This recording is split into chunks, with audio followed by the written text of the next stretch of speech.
The 100 mains competition 2025 का आज का यह मैच नंबर 21 जो कि वेल्स फार और साउदर्न ब्रेव की मेंस टीमों के बीच में खेला जाएगा। जहां पर देखें दोनों टीमों के बारे में, तो जो वेल्स फार की टीम है इसने 4 मुकाबले खेले हैं, केवल एक मैच जीता है, बाकी तीनों मैचेस हारी है ये टीम। पिछला मैच भी 83 रन के बड़े अंतर से हार करके यहाँ पर पहुंची है। वहीं पर साउदर्न ब्रेव की टीम की बात करें तो ये टीम भी 5 मुकाबले खेल करके केवल 2 मैचेस जीती है, और वो दोनों मैचेस थे इनके पहला और दूसरा मैच। लेकिन अगले तीनों मुकाबले ये टीम बैक टू बैक हार करके आ रही है, और पिछला मैच ये टीम भी काफी वन साइडेड हारी है। तो दोनों टीमें जब हार का सामना करके यहाँ पर पहुंची है और खेलेंगे सोफिया गार्डन कार्डिफ के मैदान पर 20 अगस्त को शाम को 7:30 बजे से भारत के समय के हिसाब से, वहां की लोकल टाइम के हिसाब से दोपहर को 3 बजे से या शाम को 3 बजे से। तो क्या इस ग्राउंड पर, जो कि वेल्स फार का अपना होम ग्राउंड है, वेल्स फार की टीम जीतेगी या साउदर्न ब्रेव की टीम जीतेगी, वो तो हम इस पूरे वीडियो को देखते दौरान समझेंगे। और ये भी देखेंगे कि कौन सी प्लेयर हमारी टीम में आएंगी, दोनों टीमों की तरफ से आएंगे जो कि बेस्ट होंगे हमारी स्मॉल लीग की टीम के लिए। लेकिन सबसे पहले शुरुआत करेंगे पिच रिपोर्ट से, जहां पर पिच के बारे में जानने की अगर हम कोशिश करें तो अभी तक यहाँ पर 2 मुकाबले खेले जा चुके हैं। पहला और दूसरा मैच यहाँ पर जो हुआ था, दोनों के दोनों डे नाइट मैचेस थे। तो यहाँ पर एक अंतर है कि दोनों जो डे नाइट मैचेस यहाँ पर खेले गए, तो उसमें अगर आप केवल पावर प्ले की कंडीशन अगर आप देखें तो इस मैदान पर होता वही है कि दिन के दौरान के मैचेस में पावर प्ले में तेज गेंदबाजों के लिए बहुत ज्यादा कुछ नहीं होता। लेकिन जब शुरुआत होती है सेकंड इनिंग की, जब फ्लड लाइट्स वहां पर जलती हैं, तो उसका जो इफेक्ट आता है पिच के ऊपर, उसकी वजह से गेंद जो सी मूवमेंट करती है, सेकंड इनिंग का पावर प्ले दोनों मैचेस में काफी खराब गया है। तेज गेंदबाजों को अच्छी खासी हेल्प मिली है। लेकिन आज का मैच तो चेंज है। आज का मैच वहां के लोकल टाइम के हिसाब से एक डे मैच के तौर पर खेला जाएगा। फ्लड लाइट्स का कोई नामो निशान यहाँ पर होगा नहीं। लेकिन जो पिच के बारे में अगर आपको मैं बताऊं तो ये स्टिकी स्पिड टाइप की पिच यहाँ पर है। कहने का इसका मतलब यही होता है कि गेंद यहाँ पर बल्ले पर फंस करके आती है। हल्के फुल्के बादल भी मैदान पर यहाँ पर हो सकते हैं। और यहाँ का इस मैदान का ना ओवरऑल द 100 फॉर्मेट का जो इतिहास है इस मैदान पर, एवरेज स्कोर ही अगर आप देखेंगे तो केवल 137 है। तो साफ साफ आप समझ सकते हैं कि यहाँ पर रन बहुत ज्यादा बनते नहीं। लेकिन जो भी रन यहाँ पर बनते हैं, पिछले दोनों मुकाबले हमने क्या देखा, पहले बैटिंग करने वाली टीमों ने ही मैचेस को जीता, जिसमें पहले मैच में तो फिर भी अच्छी स्कोरिंग हुई, 163 रन बने पहले इनिंग में। सेकंड इनिंग में यहाँ पर केवल 155 बन पाया। और लेकिन सेकंड मैच में देखें तो वो ओरिजिनलिटी इस पिच की आ गई, जहां पर पहले इनिंग में केवल 137 बना, और मैनचेस्टर ओरिजिनल्स की टीम जो कि अच्छी बैटिंग टीम है, वो टीम भी केवल 112 रन बना करके इस मैदान पर ऑल आउट हो गई। तो निश्चित तौर पर यहाँ पर एक बहुत हाई स्कोरिंग गेम आपको देखने को नहीं मिलने वाला। लेकिन आसमान पर कितने बादल होंगे उस पर भी काफी सारी चीजें डिपेंड करेंगी। और अगर आसमान पर बादल बहुत ज्यादा होते हैं तब तो कोई भी टीम पहले फील्डिंग करना पसंद करेगी, वरना जनरली यहाँ पर टीमें पहले बैटिंग करना पसंद करती हैं। 4 और मैचेस के स्कोर कार्ड अगर आप ऐड कर दें तो टोटल 6 मैच में पिछले 4 बार पहले बैटिंग करने वाली टीम जीती है, 2 बार बैटिंग सेकंड करने वाली टीम जीती है, जहां पर तेज गेंदबाजों को 70 विकेटें 6 मैचेस में मिली हैं। और अगर आप 10 ग्राउंड्स को उठाएं किसी भी देश में किसी भी मैदान को, तो निश्चित तौर पर उन 10 मैदानों में से 1-2 मैदान ही ऐसे होते हैं जहां पर इतनी ज्यादा संख्या में विकेटें मिलती हैं तेज गेंदबाजों को, और वो भी केवल 6 मैचेस में। तो समझ करके चलिए तेज गेंदबाजों की कितनी इंपॉर्टेंस यहाँ पर है। 34 विकेटें पहली इनिंग में, 36 सेकंड इनिंग में। और स्पिन गेंदबाजों का रोल बहुत ही कम होता है।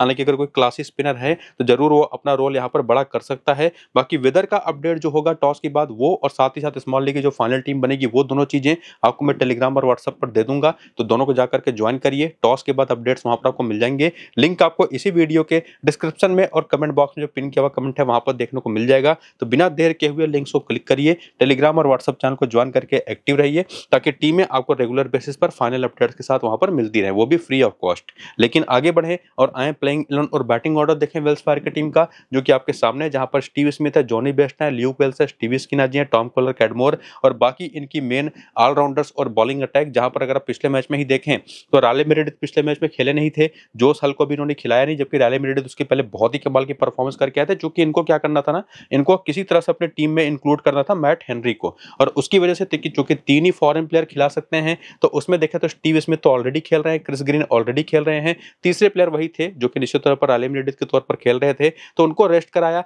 मैट हेनरी को खिला लिया इन्होंने। और मैट हेनरी ने पिछले मैच में पूरे 4 ओवर किए, बढ़िया बॉलिंग की, 2 विकेटें भी लेकर के गए। डेविड पेन ने भी 4 ओवर करे, जो लगातार 4 ओवर कर रहे हैं, 2 ओवर पावर प्ले के, 2 ओवर डेथ के, लेकिन सफलता पिछले मैच में मिली नहीं थी। अजीत सिंह डेल को पिछले वाले मैच में खिलाया, 3 ओवर करे। पॉल वाल्टर लगातार 3 से 4 ओवर की बॉलिंग कर रहे हैं, लेकिन सफलता नहीं मिल रही। क्रिस ग्रीन आपको लगातार 4-4 ओवर की बॉलिंग करके दे रहे हैं, और किस ओवर में कर रहे हैं वो भी आप देखेंगे। बेंच तो आप वहां पर देख ही पा रहे होंगे, जिसमें से राले मेरेडिथ हो सकता है कि आज के इस मैच में टीम में आए।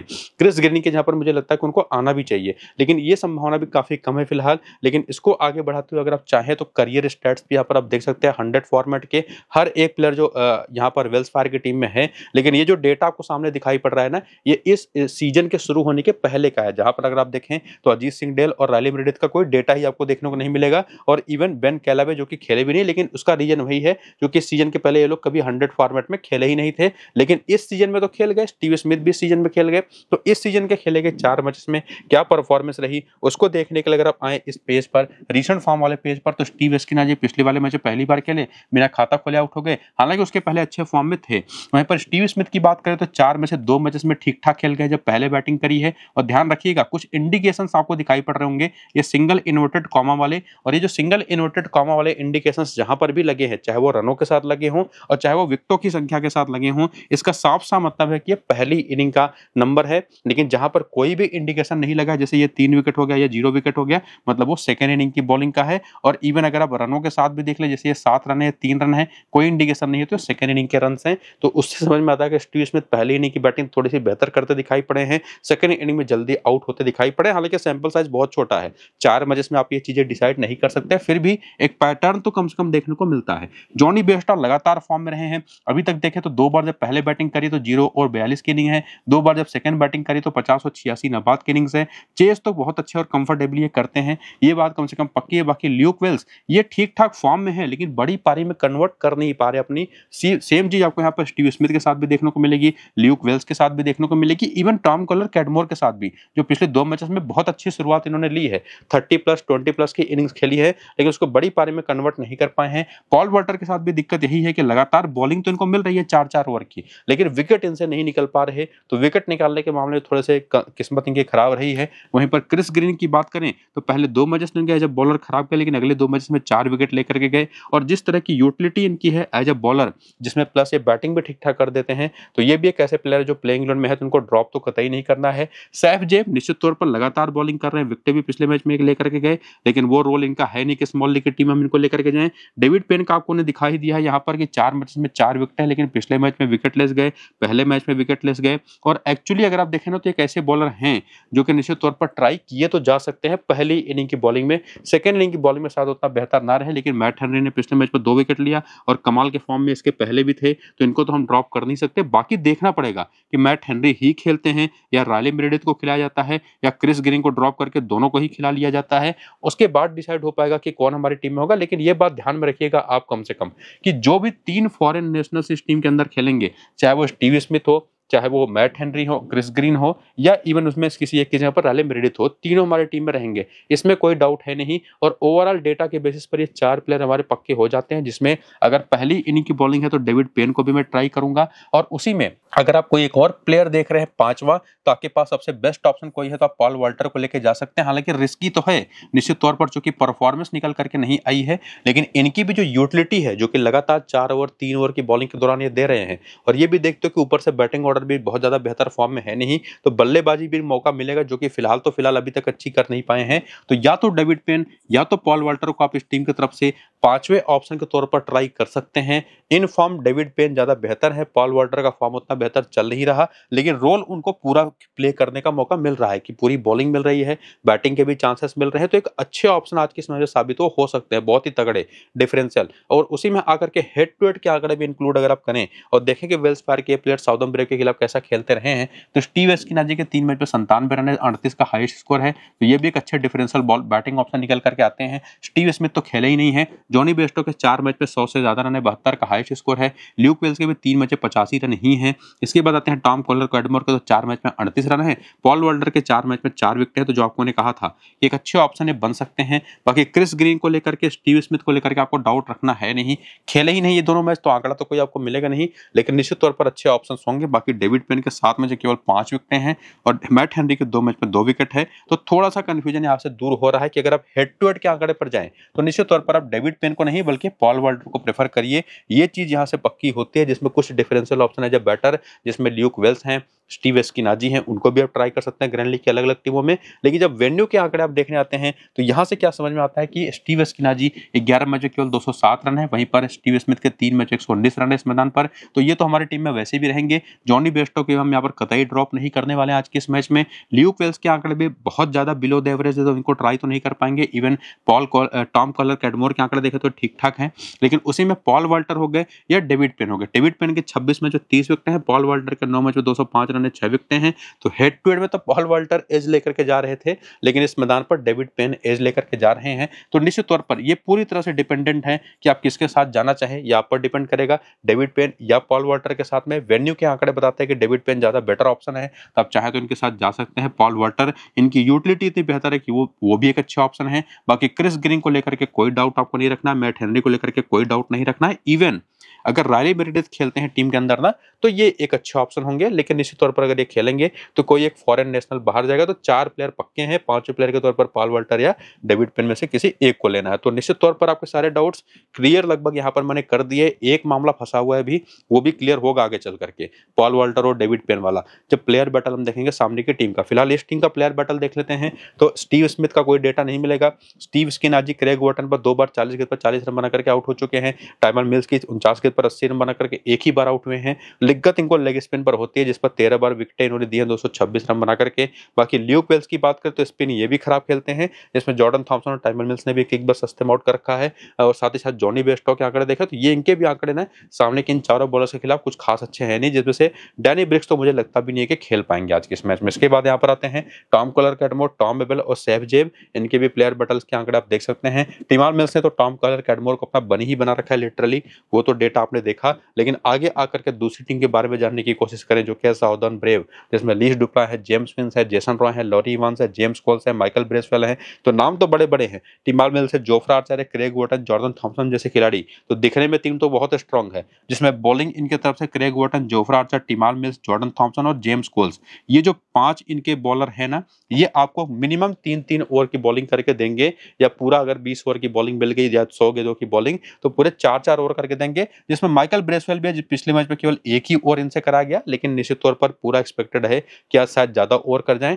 बाकी बेंच आप इनका देख ही सकते हैं, जो कि निश्चित तौर पर क्रिस जॉर्डन इंजरी की वजह से फिलहाल नहीं खेल रहे अभी। इसके बाद करियर के आंकड़े भी आप वीडियो को रोक करके स्क्रीनशॉट लेकर के जरूर देख लीजिए, जो कि निश्चित तौर पर आपके काम आ सकते हैं। लेकिन ये जो डेटा है, ये इस सीजन के शुरू होने के पहले का है, और उसी में इंक्लूड आप करेंगे इस सीजन में खेले गए 5 मुकाबलों के आंकड़े, जो कि यहाँ पर आपको दिखाई पड़ेंगे रिसेंट फॉर्म में। क्योंकि इस सीजन में जो 4 मुकाबले इस टीम ने खेल रखे हैं, 5 मुकाबले, उसमें से 2 जीता पहला और दूसरा मैच, अगले तीनों मुकाबले ये टीम हार गई। और उसमें अगर आप देखें तो लीस डुप्लॉय ये थोड़े बेहतर फॉर्म में दिखाई पड़े हैं अभी तक के। अगर आप देखेंगे 5 मैचेस में तो 2 मैचेस तो बहुत अच्छे गए हैं। वहीं पर जेम्स विंस का केवल 1 मैच अच्छा गया है। वहीं पर जेसन रॉय की बात करें तो पहले 2 मुकाबले और बीच में एक 23 रन की पारी, यानी कि स्टार्ट अच्छा ले रहे हैं, बड़ी पारी में कन्वर्ट नहीं कर पा रहे हैं। लॉरी इवांस का भी 1 मैच अच्छा गया था, जहां पर 53 बनाए थे। जेम्स कोल्स की बात करें तो ये बल्ले और गेंद दोनों से अपनी यूटिलिटी तो प्रोवाइड करवा रहे हैं, लेकिन परफॉर्मेंस थोड़ी सी इनकंसिस्टेंट है। लेकिन चूंकि 3 ओवर के आसपास की बॉलिंग, नंबर 4 या 5 की बैटिंग, वो इनको इतना बेहतर ऑप्शन बना देते कि आप इनको ड्रॉप कर नहीं सकते। और उसमें माइकल ब्रेसवेल को भी उसी तरह से आप इंक्लूड कर सकते हैं, जैसा आपको लॉजिक आपको मैंने दिया जेम्स कोल्स का, जो कि इनका बैटिंग ऑर्डर ऊपर का आप देख ही रहे हैं, बहुत अच्छे फॉर्म में है नहीं। इसके बाद बात करें हिल्टन कार्टराइट ने पिछले मैच 42 रन बनाए, लेकिन स्मॉल लीग के पर्सपेक्टिव में ये हमारी टीम में आ नहीं पाएंगे। जॉर्डन थॉमसन निश्चित तौर पर एक बेस्ट ऑप्शन है, जिन्होंने पहले मैच में 2 विकेट लिया, दूसरे मैच में बल्ले से 24 रन बनाए, विकेट लेकिन मिला नहीं। बाकी क्रेग वॉटन इस तरीके की पिचेस पर जहां पर पावर प्ले में, ध्यान रखिएगा, क्रेग वॉटन लगभग सारे ओवर पावर प्ले में ही करते हैं। डेथ ओवर के बॉलर ये है नहीं। पावर प्ले में एक अगर 3 ओवर कर गए तो ज्यादा से ज्यादा 1 ओवर मिडिल में कहीं पर कर देंगे, 7वां या 8वां ओवर, उसके बाद दिखाई पड़ते नहीं। तो निश्चित तौर पर पीछे आपने क्या देखा पिच रिपोर्ट में कि पावर प्ले में यहाँ पर ऐसी कंडीशंस निश्चित तौर पर बनती है कि मौका होता है तेज गेंदबाजों के लिए। बाकी आगे के आंकड़े भी देखकर हम डिसाइड करेंगे, लेकिन फिलहाल तो दिखाई पड़ता है कि क्रेग वॉटन ने पिछले 2 ही मैचेस में 5 विकेटें ले ली हैं। जोफ्रा आर्चर पिछले 2 मैच में विकेटलेस गए हैं। टिमाल मिल्स लगातार शानदार बॉलिंग कर रहे हैं, तो ये एक one of the best option रहेंगे इस टीम की तरफ से। तो इस टीम को अगर आप पूरे का पूरा स्कैन करें, इनके रिसेंट फॉर्म को देखें, तो ये 5 प्लेयर तो पक्के तौर पर हमारी टीम में आते हैं, जिसमें निश्चित तौर पर ये चारों बैटर्स को तो आप सीधे सीधे इग्नोर कर नहीं सकते कि 4 के चारों ना लेकर के जाएं। और उसी में जोफ्रा आर्चर का भी एक नाम है, और उसी में देखें तो निश्चित तौर पर यहाँ पर ऊपर जो आपको बीच में दिखाई पड़ रहे थे खिलाड़ी, उसमें से कुछ ग्रैंड लीग के ऑप्शन जैसे हिल्टन कार्टराइट हैं या जोफ्रा आर्चर, और बाकी जो चारों बैटर इसमें से आप किसी को लेकर जा सकते हैं या नहीं, जो आपको मैंने बाकी 5 नाम सजेस्ट किए कि जिनको सीधे टीम में रखना है। उनके अलावा अलावा, तो उसके लिए आएंगे हेड टू हेड के आंकड़े। अगर आप देखेंगे तो जेम्स विंस ये यहाँ से थोड़ा सा अपर हैंड लेकर के जाते हैं। हेड टू हेड में वेल्स फार्गो के खिलाफ 6 मैच में 274 रन बना चुके हैं, 73 का हाईएस्ट स्कोर है। चाहे पहले इनिंग की बैटिंग करी हो चाहे सेकंड इनिंग की बैटिंग करी हो, एवरेज बहुत ही शानदार है। लेकिन बाकी जो चारों बैटर्स हैं ना, चाहे वो लीस डुप्लाई हो, जेसन रॉय, लॉरी इवांस हो, ये कुछ खास कर नहीं पाए हैं। जेम्स कोल्स और माइकल ब्रेसवेल तो इस टीम के खिलाफ खेले नहीं, लेकिन जो इनकी यूटिलिटी है ये आपको मैं ऑलरेडी एक्सप्लेन कर चुका हूं, इनको हम ड्रॉप कर नहीं सकते। इसके अलावा अगर आप देखें क्रेग वॉटन के इनके 5 मैच 7 विकेट हैं, जोफ्रा आर्चर के 1 मैच में 1 विकेट है, टिमाल मिल्स के 6 मैच में 11 विकेट हैं। तो यहाँ पर क्रेग वॉटन और फिलहाल टिमाल मिल्स यही मेरे 2 बेस्ट ऑप्शन अभी मुझे दिखाई पड़ रहे हैं पेस अटैक में, जिनको मैं लेकर के जाऊंगा। जोफ्रा आर्चर के साथ दिक्कत यह है कि ये जब लगातार 2-3 मैचेस खेल रहे तो वो फिटनेस लेवल इनका होता नहीं। हालांकि पिछला मैच जो उन्होंने खेला विकेट नहीं ले पाए, लेकिन बॉलिंग बहुत अच्छी इन्होंने करी थी कंसिस्टेंटली। और बाकी जॉर्डन थॉमसन या निश्चित तौर पर जो आखिरी फैसला आपको लेना है ना, इन 5 प्लेयरों के अलावा अगर आप सेफ निश्चित तौर पर जाना चाहें तो जॉर्डन थॉमसन, या अगर आप थोड़ा सा रिस्क लेना चाहें तो जोफ्रा आर्चर के साथ जा सकते हैं। तो इधर भी छठे प्लेयर को लेकर के थोड़ा सा कंफ्यूजन रहेगा। वो आपने पीछे अगर देखा हो तो जॉर्डन थॉमसन मुझे ज्यादा बेहतर ऑप्शन दिखाई पड़ रहे हैं। इसके बाद आकर के वेन्यू के आंकड़े अगर आप देखें तो इस मैदान पर भी जेम्स विंस अपर हैंड लेकर के जाते हैं 37 के एवरेज के साथ, लेकिन इसी मैदान पर लीस डुप्लाई के भी नंबर्स काफी अच्छे हैं। इवन लॉरी इवांस और जेसन रॉय भी ठीक ठाक यहाँ पर खेल गए हैं। जेम्स कोल के 3 मैच 117 रन है, 1 विकेट है। यहाँ पर अगर आप देखें तो माइकल ब्रेसवेल खेले नहीं, लेकिन ये हमारी टीम में जरूर रहेंगे। बाकी क्रेग वॉटन को लेकर के कोई डाउट नहीं है, टिमाल मिल्स को लेकर के कोई डाउट नहीं है। और जो निश्चित तौर पर अगर आपको क्लियर डाउट करना है ना, तो इन नंबर्स पर जाएंगे तो जोफ्रा आर्चर बेटर ऑप्शन है, वरना आप चाहें तो जॉर्डन थॉमसन के साथ भी जा सकते हैं, जो बैटिंग भी कर लेते हैं। हालांकि बैटिंग तो जोफ्रा आर्चर भी कर लेते हैं। तो 6 प्लेयर लगभग हमारे इस टीम की तरफ से और 5 प्लेयर हमारी दूसरी टीम की तरफ से पक्के हो चुके हैं। थोड़ा बहुत कंफ्यूजन था सामने वाली टीम के एक बॉलर को लेकर के, जो अभी मैं दूर कर दूंगा। बाकी जोफ्रा आर्चर फिलहाल मुझे थोड़े से बेटर ऑप्शन दिखाई पड़ रहे हैं। हालांकि जो आपको मैंने अभी कुछ चीजें बताई ना, वह है फिटनेस इश्यूज को लेकर के, तो उसमें ज्यादा बेहतर है जॉर्डन थॉमसन के साथ चले जाइए छठे प्लेयर के तौर पर। आप पर डिपेंड करेगा एक 100% फिट प्लेयर के साथ जाना चाहेंगे या थोड़ा बहुत कंप्रोमाइजिंग फिटनेस के साथ जो प्लेयर है उसको लेकर के जाना चाहेंगे। इसके बाद आते हैं प्लेयर बैटल की तरफ। इसमें आते हैं लीस डुप्ला, जो कि बाएं हाथ के तेज गेंदबाज पर बुरी तरह फंसते हैं। राले मेरेडिथ भी इनको आउट कर चुके हैं। हालांकि यहाँ पर डेटा गलत लिखा हुआ है, 10 गेंद पर कुछ रन है, उसके अलावा 2 बार आउट हुए हैं। इसके बाद ल्यूक वेल्स के 7 गेंद पर 5 रन बना करके एक बार, मैट हेनरी पर भी एक बार सस्ते में आउट हुए हैं। और यही एक रीजन है कि इनको मैं लेके जा नहीं पाऊंगा, जबकि वेन्यू पर इनके आंकड़े काफी ठीक ठाक है। बाकी जेम्स विंस ये भी मैट हेनरी पर, डेविड पेन पर, राले मेरेडिथ पर आउट होते रहे हैं। हालांकि बहुत खराब आंकड़े इनके हैं नहीं किसी के खिलाफ, लेकिन स्टिल इन तीनों ने इनको परेशान किया। और डेविड पेन का आपको यहाँ पर यूटिलिटी समझ में आ रही होगी, चाहे यहाँ पर देख लें चाहे लेफ्ट आर्म फास्ट बॉलिंग आंकड़े को देख लें। इवन जेम्स कोल्स को भी 8 गेंद पर 2 बार आउट कर चुके हैं। और इसके अलावा जेसन रॉय को भी अगर आप देखें तो 3 बार आउट कर चुके हैं 54 गेंद पर 72 रन देकर के। तो जो कंफ्यूजन बन रहा था ना, वो दूर हो रहा है काफी हद तक। हालांकि इसमें एक इंटरेस्टिंग बात यह भी है कि जो कंफ्यूजन 2 प्लेयरों को लेकर के है, चाहे वो पॉल वाल्टर हो चाहे डेविड पेन हो, दोनों मीडियम पेसर्स हैं, वो भी बाएं हाथ के। तो किसको लेकर के जाना चाहेंगे वो आप पर पूरी तरह डिपेंडेंट है। लेकिन डेविड पेन इंडिविजुअली भी काफी परेशान करते रहे हैं, तो वो एक अच्छा ऑप्शन ज्यादा बेहतर दिखाई पड़ रहा है। बाकी यहाँ पर लॉरी इवांस है, यहाँ पर आपको दिखाई पड़ रहा है माइकल ब्रेसवेल और हिल्टन कार्टराइट। डेविड पेन का नाम आपको लगभग हर प्लेयर के साथ देखने को मिल जाएगा। तो डेविड पेन उधर से क्लियर कर लीजिए, तो 5 प्लेयर आपके पक्के होंगे वेल्स फार्गो के।